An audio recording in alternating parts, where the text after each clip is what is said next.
हमारा मन इस दुनिया का सबसे पावरफुल हथियार है। हमारे जीवन के प्रत्येक घटना के साथ सिर्फ और सिर्फ हमारा मन जुड़ा होता है। इस दुनिया में जितने भी ज्ञानी हुए, जितने भी सक्सेसफुल लोग बने, सिर्फ और सिर्फ अपने मन की शक्ति के कारण ही बने। लेकिन हम में से बहुत से लोग क्यों इन शक्तियों को समझ नहीं पाते हैं? हम भी इंसान हैं, आप भी इंसान हैं।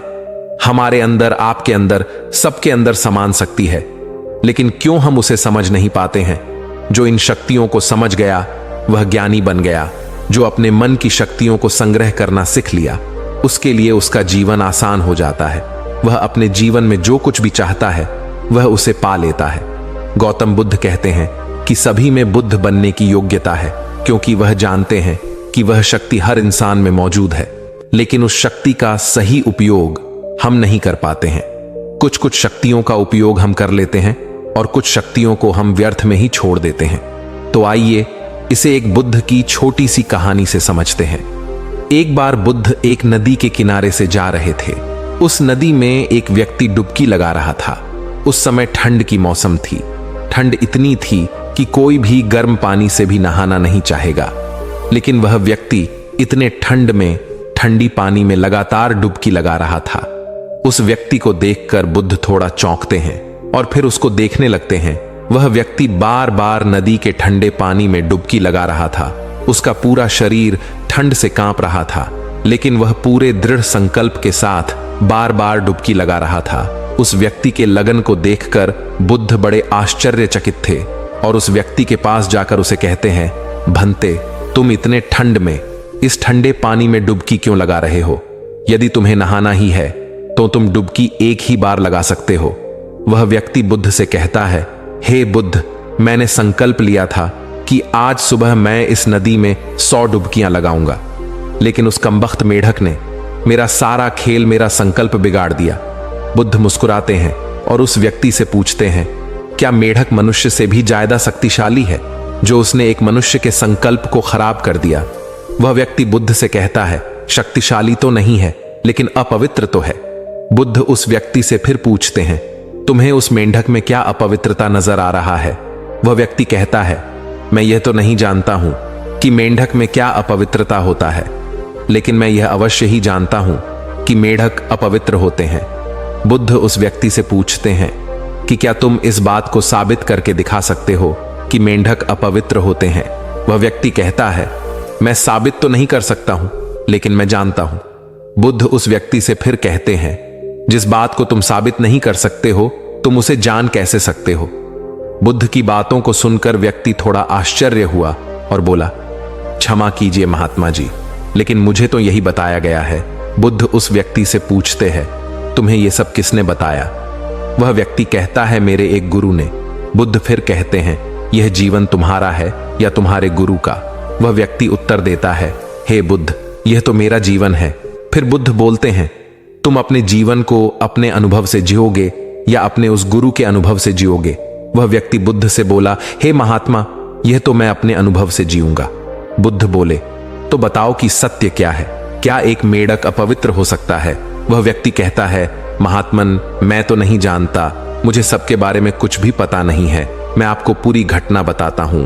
दरअसल मेरा समय अभी बहुत खराब चल रहा है। मुझे किसी ने बताया था, अगर मैं इसमें 100 डुबकियां लगाऊं तो मैं अपने बुरे समय से निकल जाऊंगा।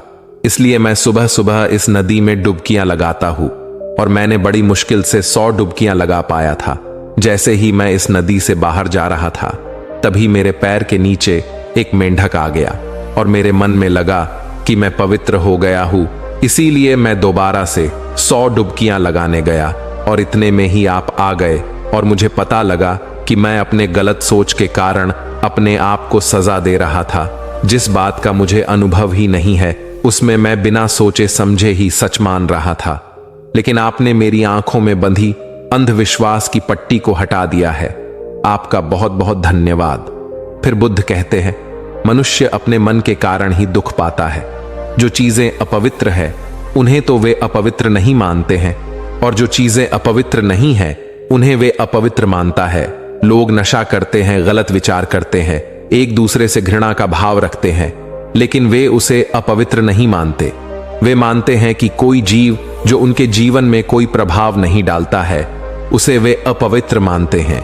ये मनुष्य अंधविश्वासों में जीता है, जिसके कारण वह पूरा जीवन जी ही नहीं पाता है। वह व्यक्ति फिर बुद्ध से पूछता है, भगवान, सबसे बड़ा अंधविश्वास क्या है?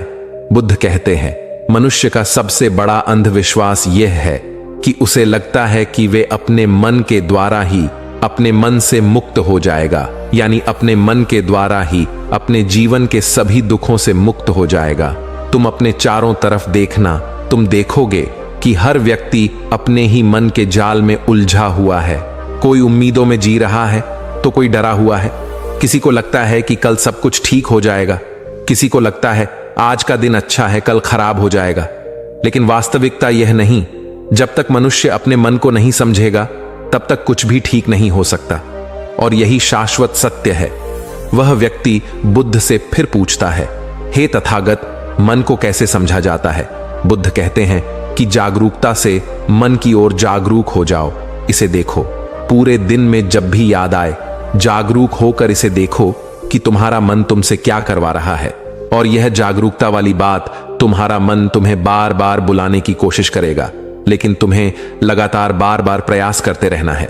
तुम्हें बार बार यह देखना है कि क्या तुम जिस रास्ते पर चल रहे हो वह तुम्हें वहां पहुंचाएगी जहां तुम जाना चाहते हो। और यही सूत्र है मन से मुक्त होने का। जब भी याद आए जागरूक होकर देखो कि क्या आप वहीं जा रहे हैं जहां आपको जाना चाहिए था। इसलिए बुद्ध ने फिर कहा कि जब तक व्यक्ति मन से सच्चा नहीं होता तब तक शांति नहीं मिल सकती। तब तक वह इस दुनिया में भटकता ही रहेगा, खोजता ही रहेगा, लेकिन उसे कुछ भी नहीं मिलेगा और उसके जीवन में हमेशा परेशानियों बनी रहेगी।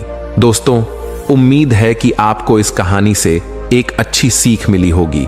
यह कहानी आपको कैसी लगी हमें कमेंट बॉक्स में कमेंट करके जरूर बताएं और साथ ही इस कहानी को अपने दोस्तों के साथ जरूर शेयर करें ताकि उन्हें भी इस कहानी से कुछ सीखने को मिल सके।